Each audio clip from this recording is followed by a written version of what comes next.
morning everybody, Calm Biker here, and it's a lovely Saturday morning and it's about blooming time. I'm now halfway through my 2-week holiday and it's rained every day. I've only had the bike out once, and that was to head out to Grimsby to test ride the Honda VFR 800F, which didn't go quite so well. If you haven't seen that video and you do like Honda VFR 800Fs, probably best to give it a miss, to be honest. And it was the outcome of that video that gave me a topic for this morning. And the topic is nothing to do with bike, funnily enough. Nothing to do with bikes at all, actually. It's YouTube. That particular video got a lot of comments, a heck of a lot of comments, and they overlapped with comments still coming in from the previous video, and then I always have a few coming in from older videos as well. And I noticed that I had a lot of comments to go through, and I thought, well, I'll just try.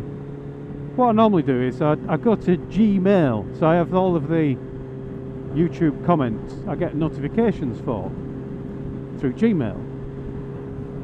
So I go to my Gmail and it kind of wraps them all together so that, well, usually there's 2 or 3 for some reason I haven't yet worked out, but it usually tries to link them together in conversations so that all of the comments about one video come under the same heading, or heading being the name of that video.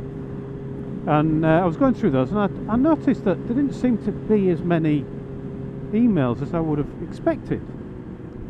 So I thought I'll try the YouTube comments page, see if that still exists. I've not looked at that for years.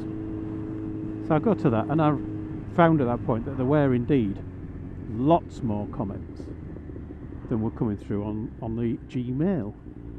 I thought, that's a bit odd, isn't it? So I started scanning through them and I was replying to all the people telling me there's something wrong with that VFR.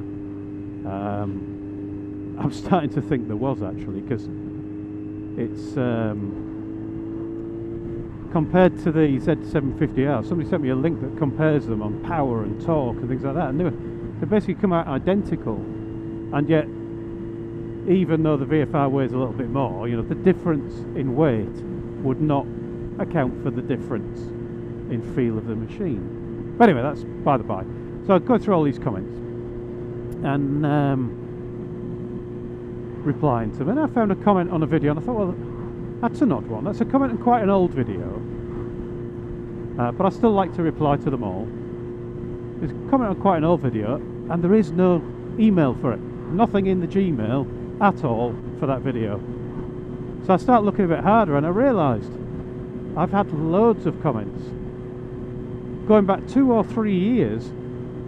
I've got comments I've missed. So the ones that are 2 or 3 years old feels a bit embarrassing to reply to now. But the ones that are over the last few weeks and even a couple of months in a few cases, I thought I'm definitely going to reply to those, because I mean, one of them was asking me a question about something I'd not replied with a little bit of information that would have helped somebody out. And I thought, well, I've not helped them out. I'll try now. I'll send it now anyway, and hopefully they'll get the message and it'll still be of use.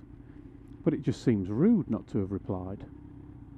So, very disappointed I was. So I'm going over to using the YouTube comments page from now on for keeping up to date with all the comments.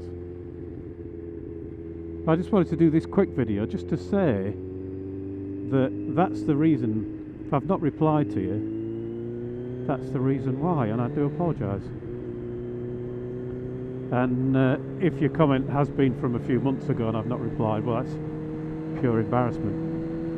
So I do apologise, I'm very sorry about that. And I shall aim to do better in the future.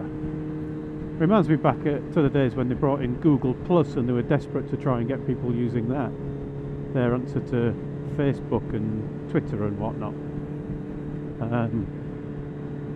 And basically nobody was using it, so they tried to integrate it with YouTube and force you to use Google Plus because of YouTube. And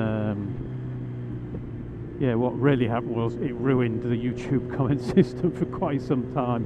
before they finally replaced it and went back to the old system of comments. They never put in the ability to do a response video again though, did they? It's a real shame. I also found a few comments that were blocked because YouTube thought they were spam. I found some that were spam. I haven't published those, but the ones that weren't spam I've now published. Weirdly, it's thought some were spam. Usually, nowadays when people are typing, for always really, after a full stop, or a period, to those in the US of A and other places where they don't know it's called a full stop, not period. Usually after that particular symbol you'll put a space, and YouTube was getting confused when people had missed out the spaces and seeing a word followed by a dot followed by a word, for some reason thinking that was a link and thinking I was trying to spam, or I wasn't trying to spam people, but they were trying to spam me. But yeah, so those ones have been published as well, so hopefully all that stuff's visible now. But yeah, I do apologise. And that's about it really. I'm on my way out at the minute to visit a couple of places that I'm hoping to do little videos about. Got Graham behind me on his GSXF, so hopefully there'll be a couple of videos coming your way as I go visiting. Anyway, I'll shut up now. Just say thank you for watching everyone, ride safe, and I'll talk to you all again soon.